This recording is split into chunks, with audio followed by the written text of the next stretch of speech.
I would say it's extremely important to education, especially at a women's college. Our mission here at COTI is to educate women, and so it seems pretty apparent that we should study women, what it means to be a woman, the history of women, what women's experiences can tell us about the culture as a whole. And it's important to even students not at women's colleges, because the study of women impacts really everything we do. And again, to study any discipline without considering the impact of women or the position of women really leaves a pretty large hole in that discipline. I think the Women's Studies Department at Converse is one of the most exciting departments on campus. We're growing. We're really trying to get more people into the program. And as I said, students take our classes and they really are transformed by them. And they always say if there's one class that students should take at COTI, it's a Women's Studies class. It ties directly to our mission.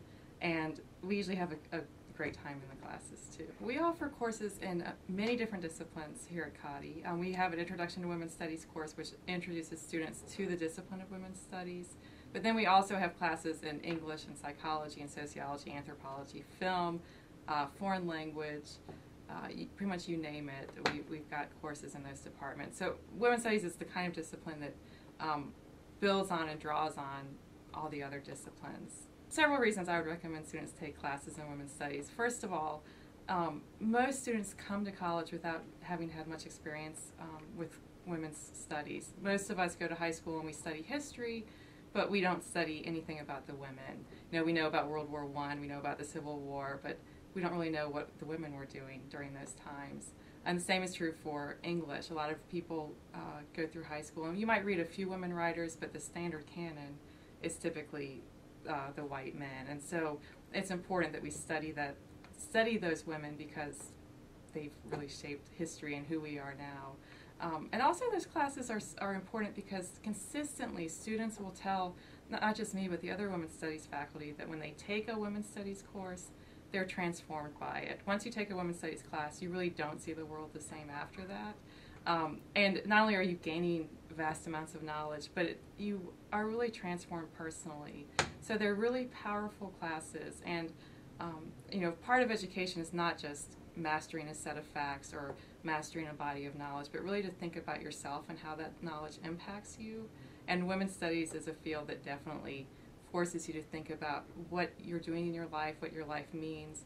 And once you take a women's studies class, again, everything you see is changed.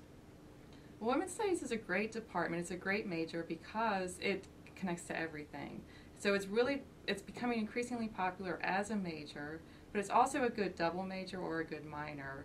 For example, if you were thinking of going into a health field, a lot of people going into nursing or even into medicine have a women's studies minor, because we often don't study women in those fields traditionally.